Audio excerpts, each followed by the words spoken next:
Welcome to the Cosmic Mystic Podcast, the space for healers, coaches, and conscious leaders on a mission to elevate collective consciousness. I'm your host, Danie a former Catholic disciple turned eclectic witch, guiding you through the realms of astrology, spirituality, and the quest to escape the matrix. It's time to unleash the mystic within. Let the transformation begin.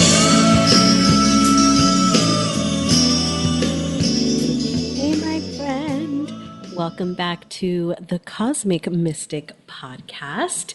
Danie C. Muniz here, and today I want to talk about a specific moment. One that can happen really fast, and I think it might be one of the most revealing moments in the entire healing process. It's the moment right after you've come to know something true about yourself. Like internally, you've come to some peace about something, you've understood something, like you've come to some conclusions, and you have to decide whether to say this thing out loud. Maybe you have to say it to another person, maybe a partner, a friend, client, a team member, to maybe the people listening to this. There's a strange thing that happens in that gap. The knowing is so solid. It's like, it feels so good. And then the moment arrives that you have to speak it. And suddenly your whole body, it has an opinion about whether that is something you should do, whether it's safe. And I want to talk about why that happens, because I don't know if a lot of people talk about that or even think about it. So today I'm going to tell you a story that I don't know if I have told on this podcast yet. I've mentioned it here and there, and I definitely have talked about it on other podcasts, but this is a very personal one, because I think it's probably the best and honest illustration I have of exactly what I'm about to share with you. So let's talk about the pattern. And that is because I think you've probably lived this. You've probably been inside this pattern at some point. I think we all do. And you come to some type of understanding, right? You come to understand something, whatever it is. Maybe it's been building for a while. It might be a truth about a relationship, a decision about your business, a direction you're going, a path you're choosing, maybe a boundary that you finally are like, yes, this is the boundary. This is what I need to do. Maybe it's even a version of yourself, right? That you're ready to stop hiding. This reminds me, I'm like laughing because it reminds me of when I came out of my spiritual closet. And when it's like with you, when it's like private and it's like personal, it's like, duh, like it's really obvious, right? Like, dang, Danie, why didn't you think, of course, this is what it is. This is what I need to do. This is right? Like there's this clarity, right? That you have. And it's like, yes. Right. And it's true in this space just with you. And then comes that moment where it actually needs to be said out loud. Maybe it's that conversation with your partner about what you actually need. Maybe it's telling a client the truth instead of maybe, softening it a bit, or, putting a nice little pillow. My love says all the time is like, Danie's a soft pillow. So, putting a little pillow around it.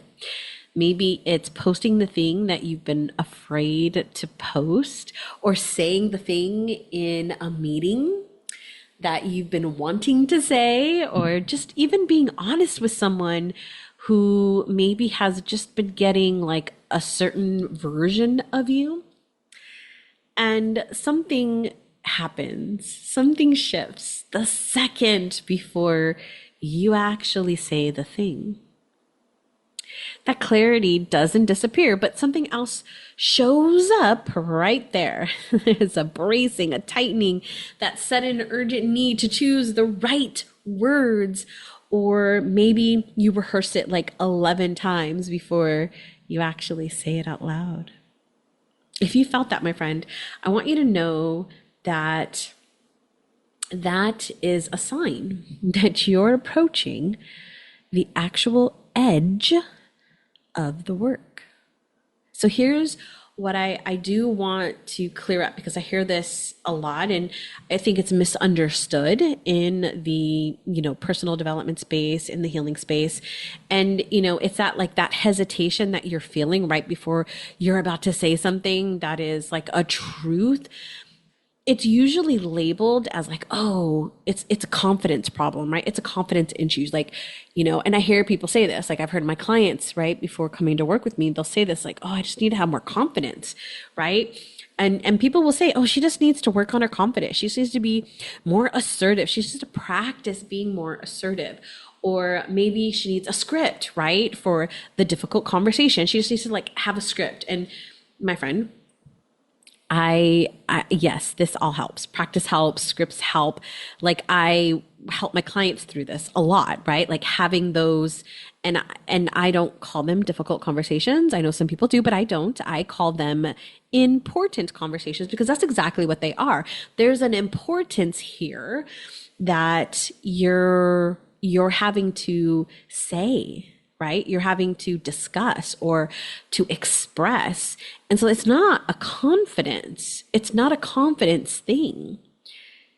It's below that. So when we know something, like for ourselves, when we've come to some conclusions or decisions, like it's low risk, right? There's nobody knows about it, right? It's not spoken out loud. So we know it. So there's no risk.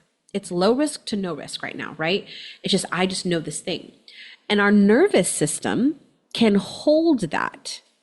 Like it can hold it because nothing's happened, right? Like even though I will say sometimes we have to work through our nervous system and work with our nervous system to get to that point of like, okay, but then once you're there, your nervous system's like, okay, we're good. Like we've recognized this. We know what this is. We're good, right? And then the moment you speak it, it becomes real. And it's real in a completely different way, because now this exists outside of you. It can be received good or badly.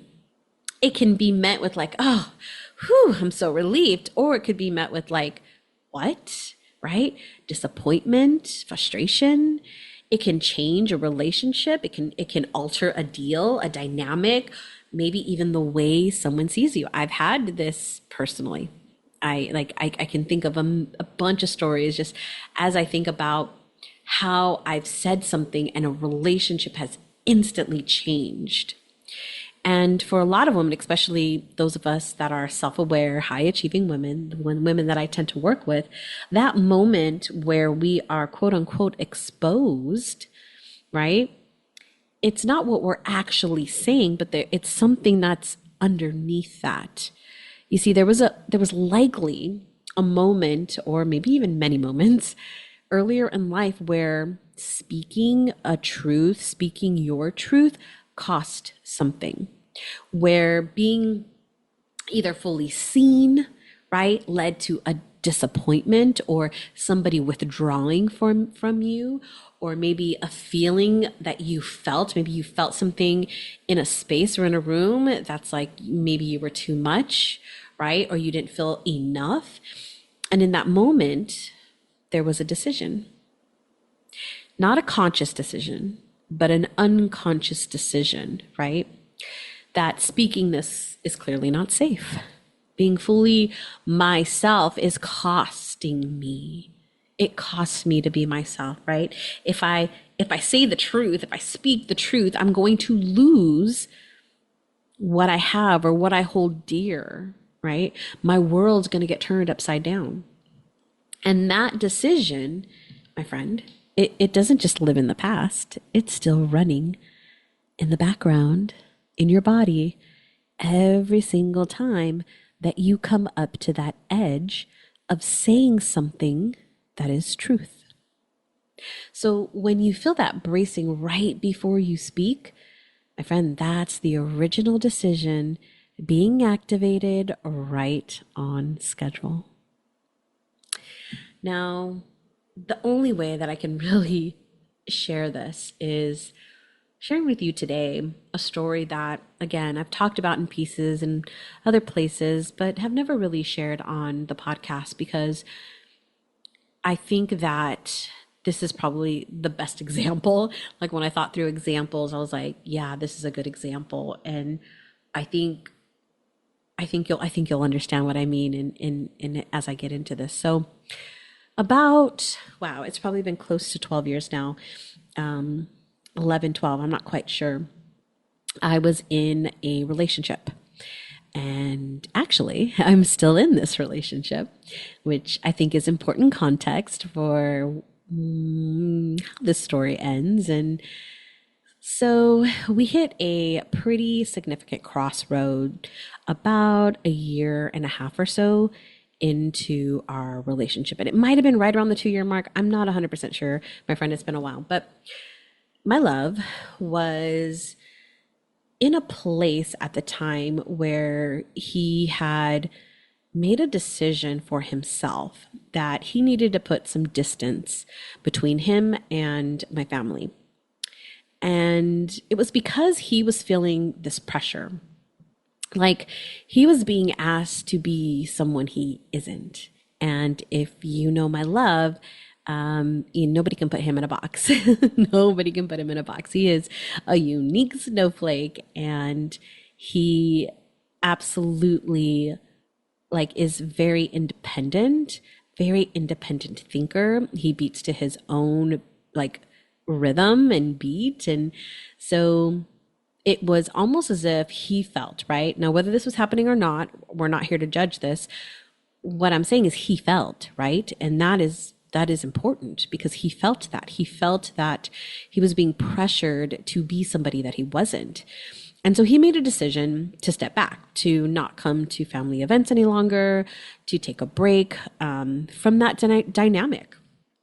And I will tell you, my friend, that hit me hard because at that time in my life, like my family was everything. And when I say my family, I'm talking about at this point in my life, my mom, my dad, my brothers, my nieces and nephews, their significant others. My brother, one of my brothers was in a new relationship. And so, she had kids as well. And so there was just like a whole dynamic there.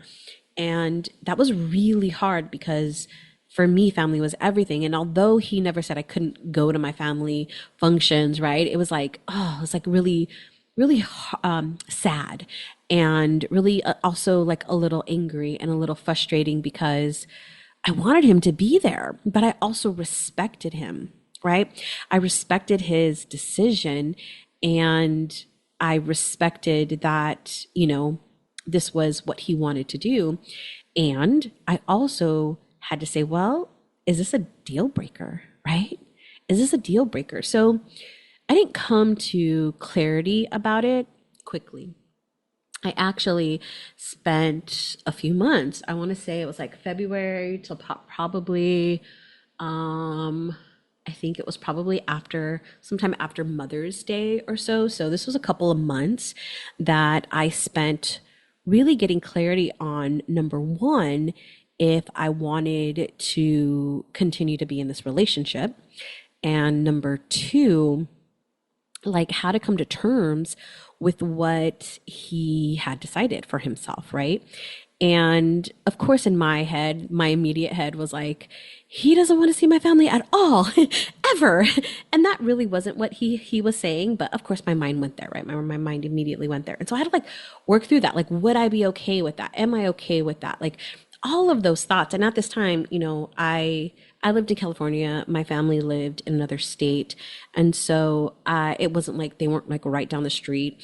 My parents would come to visit every couple of months or so. So, I hadn't seen them. There hadn't been any situations during that time period where, this had to be tested.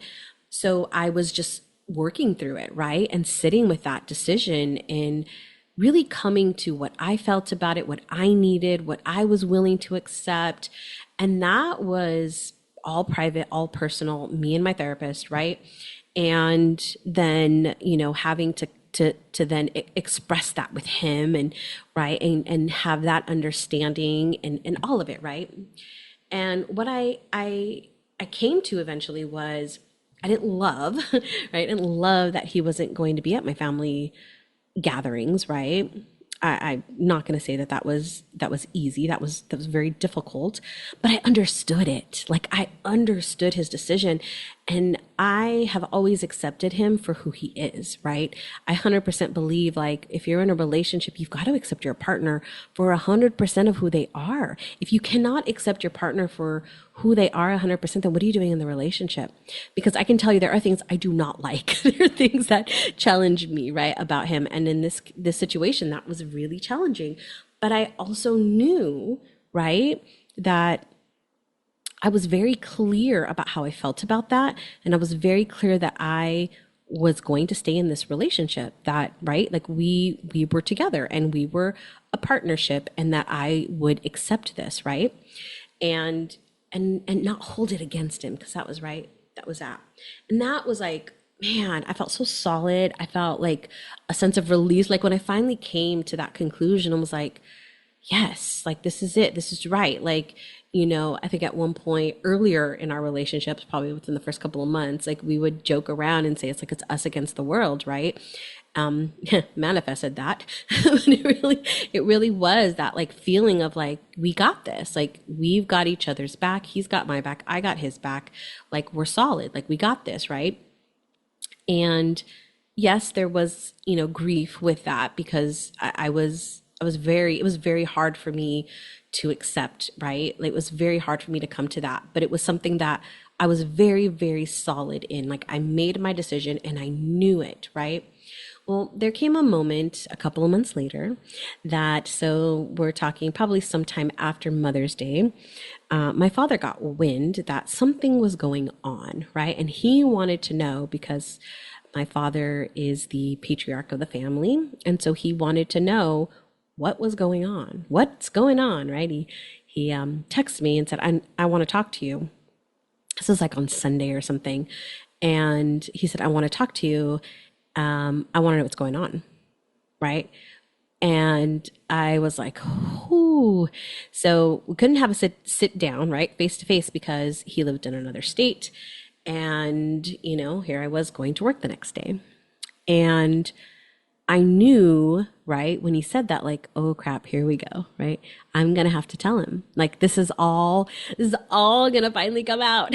Like, for 2 months, it's been nice and quiet, and I've been able to make my decision, and we've been able to talk through things, right? My love and I, and come to some decisions for ourselves, right? As a couple. And so I texted my father back and was like, I'll call you on my way home from work, right? And so the next day I got out of work and I'm freaking out and my heart's racing, because I know that there is a conversation that I'm about to have. And I had told my love that morning when I went to work, I told him, I said, hey, this is going to be hard. This is going to be challenging. I know it, right? I already knew, like I could feel it. And he said, okay. And he's like, what do you need? And I said, I just need you to give me a hug and tell me that everything's going to be okay. And I'm going to need that a lot, right? Because I just, my whole body just, it knew, right? And so I get in the car, I start driving, I call him, and he's like, what's going on? I heard from your brother, right? And so I told him. What he had decided. And he immediately was like, Danie, that's not acceptable. And I said, I understand that that's how you feel. Trust me, it's not what I necessarily want, but it's what he's decided. And he said, well, are you okay with this? And I was like, well, it doesn't matter whether like I'm okay with it. It's his decision and I've accepted it, right? And I'm standing behind him. And I was like, I understand where he's coming from. And yeah, I mean, I told him I didn't love it, but my father could not accept that for whatever reasons. I wish I could tell you what his thoughts were, but that conversation ended, and it ended with him, my father, making a decision of his own. And that was to basically disown me, to remove me from the family. The worst case scenario happened. The thing that my body, my nervous system had been bracing against, the loss of a relationship, and relationships for that matter, the disapproval from my father, which up to that point in my life, everything, my dad had to approve everything. And I didn't know that, right? I didn't know that. You don't know these things until you step away from them. And so the cost of speaking my truth, the thing that was truest and honest for me, it happened. And I can tell you that immediately I'm in shock, right? I'm in shock. Like I can't believe that, words coming out of his mouth like, don't ever show up on my doorstep. I will not let you in. Like replaying those words, you are not allowed to come to family events, and just like racing through my mind, I lost it, right? I had lost everything, and my body just, it needed to, what I know now was process that emotion. And so I just drove home. And, at that time I was still working in corporate. So I had quite a long journey home in traffic. And I didn't call anybody. I just basically cried the whole way home. And I got, to the house, and my love's like standing there. And, I had been crying, and he could tell. And he just kind of opened his arms and just gave me a hug. And I just lost it, right? And I will say the weeks following that, the months following that were very, very challenging, because I had lost, like in my perspective at the time, I had lost everything. Like I lost everything. Family was everything to me. I mean, there wasn't a day that went by that I didn't think about them, that I wasn't planning things, that I wasn't checking in with, people, and there it was, all gone. And, my love, thank you to him for being a rock for me as I kind of had to put pieces back together. But I'm still here. And the relationship I chose is still here. And something I didn't expect to happen in all of that, the thing I had been most afraid of losing, turned out not to be the thing I actually needed to stay whole. And I'm going to say, like, it confirmed something that I don't know if I ever, right, had really kind of understood, but I had like suspected probably for a long time. And that was, the threat had never been my father's reaction. The thing that I was most afraid of really wasn't my father's reaction. You know what it actually was? The threat was what I had decided his reaction would mean about me. And so when the worst happened and I found out what I was actually made of on the other side of it, the decision that my body had been protecting against, it lost its power. And I will say, after doing work around my relationship with my family, with my father in particular, and doing a lot of ancestral work, I have really come to the understanding, thankfully through the Akashic records, that, my father was here to be the teacher for me, and to be the teacher of helping me understand true independence, how to really stand on my own 2 feet all by myself. And that was exactly, right, what happened. And my friend, I would not be the person that I am today. Like, I think back and I'm like, wow, if I had not held my decision, right, the decision that I had made, or I had not told the full story, right, kind of softened it a little bit, I would not be the person. I would not be here. I don't, I can't see how any of this would have came into light for me. So here's what I have watched happen, in my own experience and in the work that I do with clients when this gets addressed at the level of the original decision instead of being treated as a confidence issue, right? That bracing that we are trying to like hold on to, right? Because the stakes are high. Speaking the truth still has consequences, right? People are going to have reactions. They're going to react based on their level of awareness. Relationships are going to shift. None of it, my friend, none of it magically becomes risk-free. What does change is your body. Your body doesn't treat that moment as a threat to your survival anymore. And that, my friend, is a difference. It's a real difference between this might be uncomfortable and this is going to destroy me, right?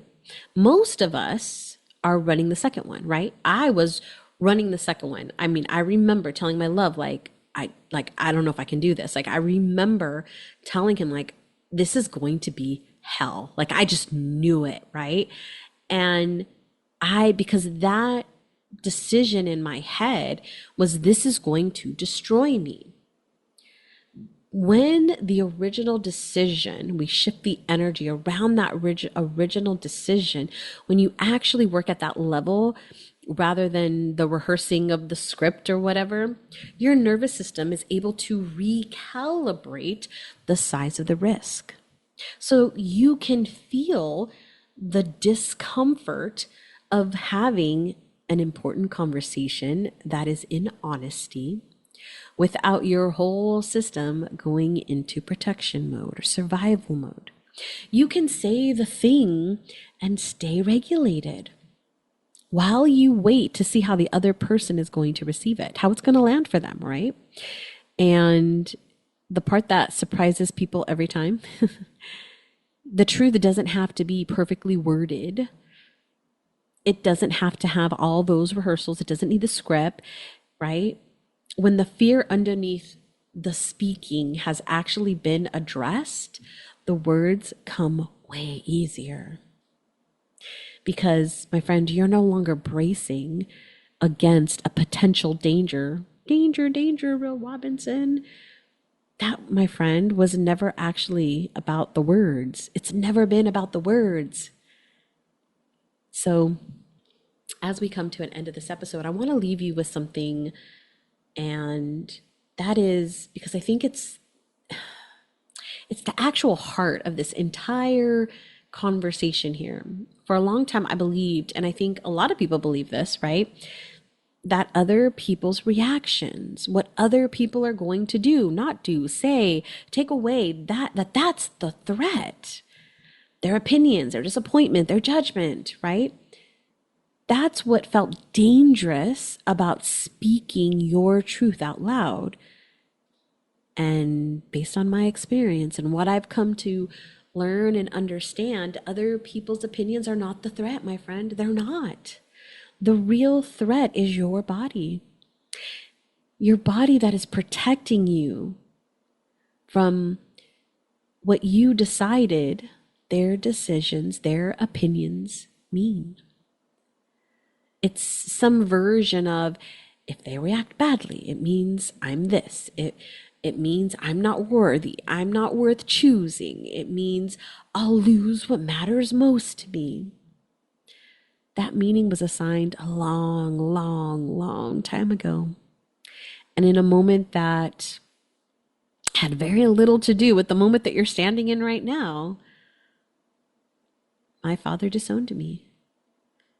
And I found out that I did not, in fact, lose what mattered most. Because what mattered most turned out to be something he actually never held. That is not something I could have, wrote and rehearsed my way to. The only thing that got me there was the work, the real root level work of going back to where I made that original decision that had lived in me and finding out what was actually true. So, my friend, here's the question I want, or I invite you to sit with, to carry with. What is the truth? What is the truth that you know privately, quietly, that's been waiting for you to say out loud? And underneath that, what do you believe will happen if you do? My friend, that belief, whatever that is, whatever you believe will happen, is worth looking at to find out where that actually came from. Because, my friend, that truth that you've been holding, it's not meant to live there. It's actually meant to be put out into the world. My friend, thank you. Thank you so much for being here today. Thank you for letting me share something very personal in this episode. It doesn't always feel like the obvious move, but I think the most useful thing I can do is show you the work from the inside, not just explain it from the outside. So if this episode landed somewhere for you, if you recognize yourself in any part of this, my friend, I have my inner authority call, and I'm just gonna let you know that it's down there in the show notes. This is a conversation that you and I get to have on Zoom and just look at what's going on. What is the inner authority? What is the decision? And go from there. If you're not there yet, no worries, my friend. We've got episodes out every single week. And maybe if someone came to mind while you were listening to this, someone who's maybe been holding something that's ready to be said, maybe send this episode to them. That might be the most honest way to say the thing yourself. All right, my friend, as we wrap this up, thank you so much once again, and I'll see you in the next episode. And remember to keep shining your unique light.